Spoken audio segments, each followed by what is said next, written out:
Hey, Mr. Officer, can I go? What do you have in there, huh? Oh, this? This is just a simple book. I read a lot, you know? Just a simple book, right? Okay, give it to me. There you go. Just a simple book, you say, huh? Well... So let's start with Contraband Police.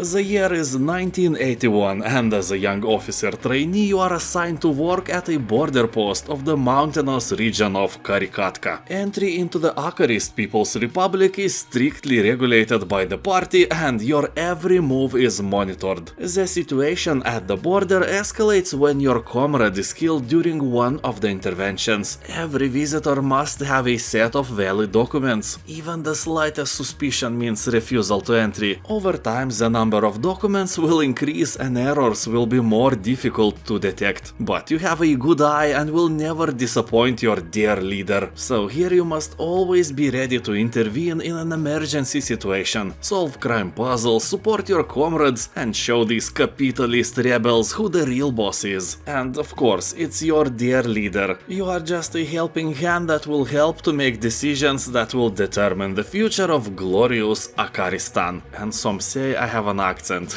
but as you can hear, my English is perfect. Warhammer 40k Boltgun. Here, without any hesitation, load up your gun and plunge into battle. You will experience a perfect blend of Warhammer FPS gameplay and the stylish visuals of your favorite 90s retro shooters. You will play a battle-hardened Space Marine on a perilous mission across the galaxy as you fight against the Chaos Space Marines and Demons. This boomer shooter style, well known from the games like Classic Doom, Duke Nukem or Heretic, is a real treat for all the dudes like me, and also for a younger generation who wants to experience glory and feel like a true combat god, or goddess, or something in between. Whatever you are, you will rock this. People on Steam are saying that the game doesn't offer a lot of replayability, but the level of entertainment it provides is massive. Although, not as massive as your mama. Besiege. This is a physics-based building game in which you construct medieval siege engines and lay waste to immense fortresses and peaceful villages. Build a machine which can crush windmills, wipe out battalions of brave soldiers and transport valuable resources, defending your creation against cannons, archers and everything else. Game looks beautiful, the art style is 10 cold beers out of 10, and the same is difficulty, at least at the beginning, because my machines did more harm to themselves than to their surroundings. Anyway, I promise you that after a bit of practice you will build your incredible mechanical potato of terror and destroy some peaceful castles. Serious Sam 4. What if we make a shooter game but completely overpopulate it with enemies? Then we get Serious Sam games with never-ending action and unstoppable carnage everywhere you go. So in Serious Sam 4, the iconic cast of alien invaders returns with new reinforcements, and you will have to slay them all. And you will. The game also supports co-op mode, so you can play with 3 friends and enjoy the action together. Although that number of friends nowadays is a bit unrealistic. Most of us don't even have 3 imaginary friends, so this number is a bit fictional. Anyway, single player is awesome as well. The game has a very positive review score on Steam. Also, you can try all the Serious Sam games. Most of them have even better review scores and are loved more by players, but they are a bit outdated and someone else's nostalgia isn't making them better if you never play them. Kerbal Space Program. This game is fun, but also it is very hard. Here you will have to create your own spaceship, and rocket science is anything but easy. It's not your sister. Wait, what? Anyway, building a spaceship here reminds me of creating abominations in Spore. Every detail can be scaled, turned, and attached to another detail, so you have to do everything right in order to take a space flight. Game has a really good physics engine, so you can take off successfully with a giant unicorn or something. But if you practice enough, you can send a giant potato salad ball to the moon. Nah, you probably can't, but you can try. Wall World. This is a mining roguelite with tower defense elements and a very affordable price. Here you'll explore procedurally generated mines and discover fantastical biomes, find resources and technologies and purchase valuable upgrades, fight off hordes of aggressive monsters using your mobile base and roam the world freely day and night in various weather conditions, find traces of the others and boldly mine where no man has mined before. The game has a really fun concept, beautiful art style and reminds me a bit of a Dome Keeper, another beautiful indie game. People on Steam are saying that the game has a great replay value and a bit of a boring ending, but this game is the journey, not the destination. Homeworld Deserts of Kharak. a ground-based RTS prequel to the classic Homeworld games. It has nice graphics, great special effects and good gameplay in general. But do not expect miracles, campaign is only 13 missions long and it's quite easy, you can beat it in a day. Here an interesting story, fantastic desert setting and beautiful music makes this game one of the candidates to occupy your time. Just don't buy this game if you are interested in multiplayer. Nobody plays it, it's dead. Just like your hopes for your boss to increase your salary. Trepang 2. He will take on the shoes of an escaped soldier who has no memories of his past life but is infused with supernatural abilities. All you want is revenge for something, you know, and you'll stop at nothing. You will deliver devastating punches, sneak around in the shadows, wield powerful weapons, and give the bad guys a taste of their own medicine. Or a taste of pineapple in the potato salad, which is way worse and should be banned by Convention of Geneva or something. So anyways, you can already tell the game has strong horror vibes and has visuals and atmosphere similar to legendary Fear games. Here you'll find 6 difficulty levels, so even if it looks hard to crack, on easy it is quite easy. Game has above 90% of positive reviews on Steam and you can play the free demo version as well. The Last Campfire. This is an adventure, a story of a lost ember trapped in a puzzling place, searching for meaning and a way home. You'll travel deep into the lands beyond the dark forest and overcome the adversities before you. Discover beautiful wilderness filled with lost inhabitants, strange creatures and mysterious ruins. 97% of all people who bought this game are recommending it to you. People on Steam are talking that this is a beautiful story-driven game filled with great art and even greater music. The puzzles game throws at you ranges from fairly easy to a medium. Nothing will bend your brains inside out in this game. If you fail here somehow, it's a pure problem of your IQ, I'm sorry. If you are in doubt, you can try the demo version on Steam for free.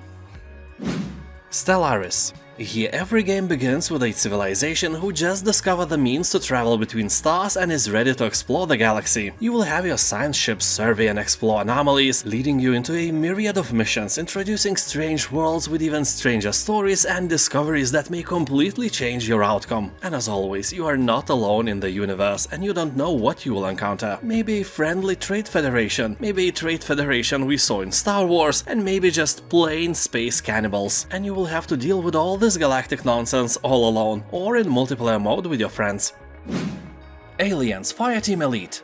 Have you ever wanted to be a protagonist in the Alien movie? Well, I doubt that, I really do. And if yes, what is wrong with you? Anyway, here, after so many fear-infused hours in Alien Isolation, you can finally get some revenge on these terrifying creatures. You will kill hundreds of them, so it's nothing like the movies.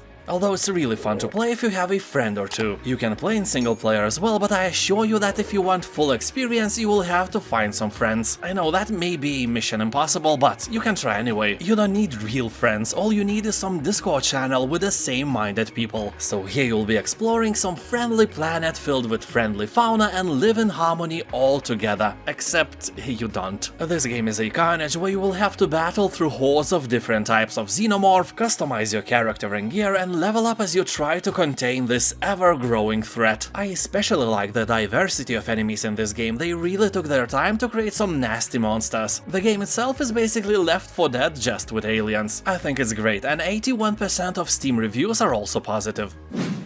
They always run. This is a very nice 2D platformer where you will control a 3-armed mutant hunting for the most dangerous bounties in the galaxy. Its inhabitants have been swarmed by crime since the fall of the Empire. Being able to find anyone and anywhere has become a highly prized skill, and that, my friend, is the skill you possess. Some bounties are rewarded with money, others with valuable information that you can use to find the people who set you on this forsaken path. Having 3 arms lets you deal with more enemies at once and makes for a persuasive argument in any scuffle.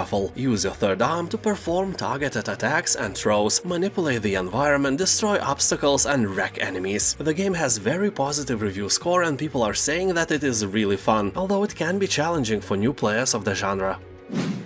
Homeworld Remastered Collection.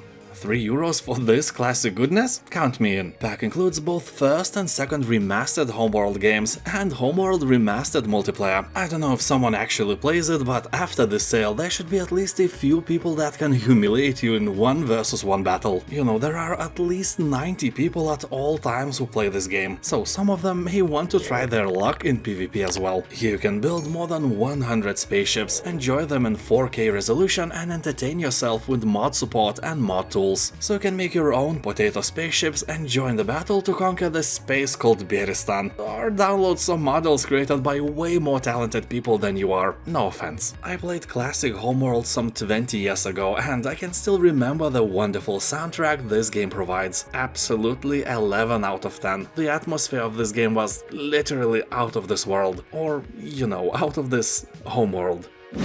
Void Crew. It's still in early access, but already has more than 90% of positive reviews on Steam and lets you explore the universe along with your buddies or, you know, your mother-in-law. Nobody loves you more, and you know it. Here you will pilot the ship, man the turrets, perform emergency repairs, recharge the power cells, utilize space station weaponry, fabricate munitions and exit the ship on extravehicular missions, be it patching the ship's hull or scavenging derelict wrecks. People on Steam are saying that this game will break your friendships, but you know, it's worth it. You will find new friends. World is full of friends, not yours though.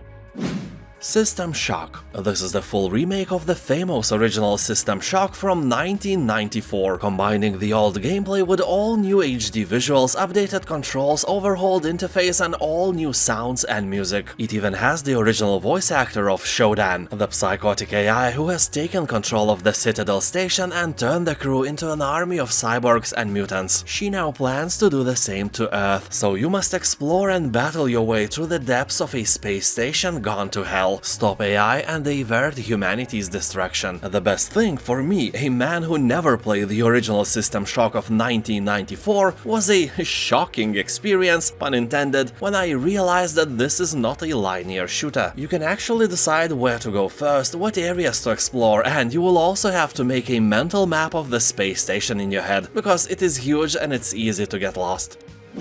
World War II Rebuilder. The year is 1945, it's the end of World War II, and you are one of the builders assigned to repair and renovate places completely destroyed during the war. You will visit monuments and famous buildings, stumble upon their history and take part in the biggest rebuilding missions, meet civilians from England, Germany and France and guide them through the process. During the journey you will collect resources and craft materials to flip houses, repair industrial buildings, roads and squares, pick up a hammer, drive a bulldozer, become a mechanic and operator of various machines, drive cars and bicycles. Also clean up the area, defuse and get rid of the bombs, and design the new look of the place by decorating. Game has quite nice visuals and the atmosphere is great as well. World War II Rebuilder is an owner of very positive reviews, and people on Steam are saying that if you liked other sim games, especially the House Flipper, this one is very similar, just with a cool twist on the setting.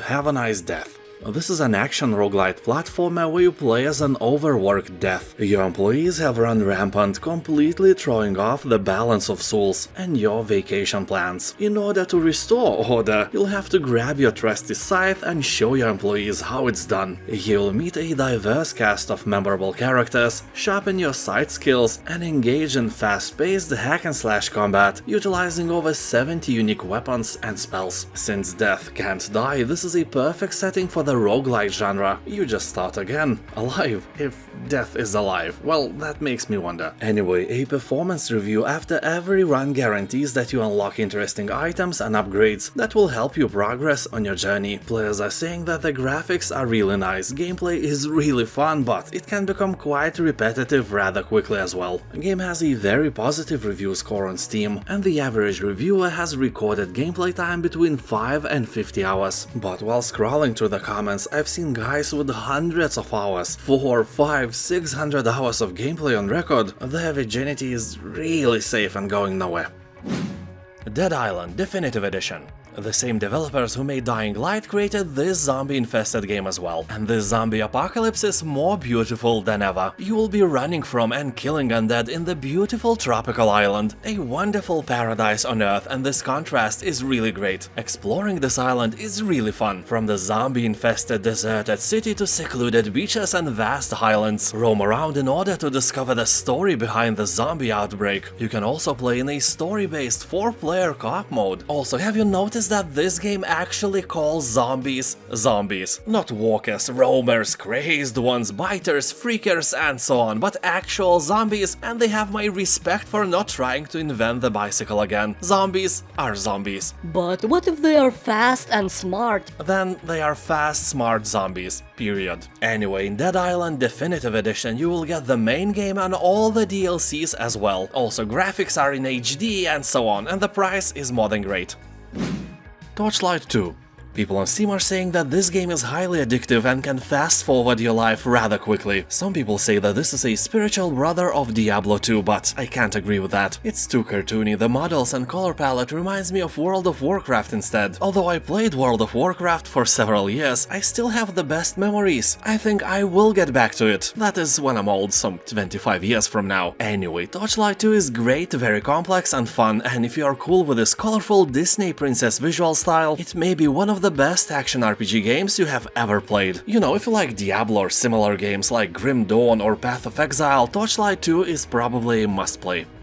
Verdun. The game takes place on the Western Front in one of the bloodiest conflicts in world history, inspired by the famous Battle of Verdun in 1916. So the game is the first-person shooter multiplayer set in a realistic setting of the First World War. The vicious close-quarters nature of trench warfare means that skill with a bayonet can be as vital as good aim with a rifle, so prepare for some melee action as well. The game offers 4 modes with many historically accurate features, such as realistic First World War weaponry, authentic uniforms, horrendous gore, and maps based on the real battlefields of France and Belgium. People on Steam are saying that the game is criminally underrated. So if you are thirsty not only for beer but for blood as well, this may be your spoon of potato salad. Wait, what? I don't know, man, sounded cool in my head. And now thank you for watching, have a nice day, and I'll see you next time. Bye.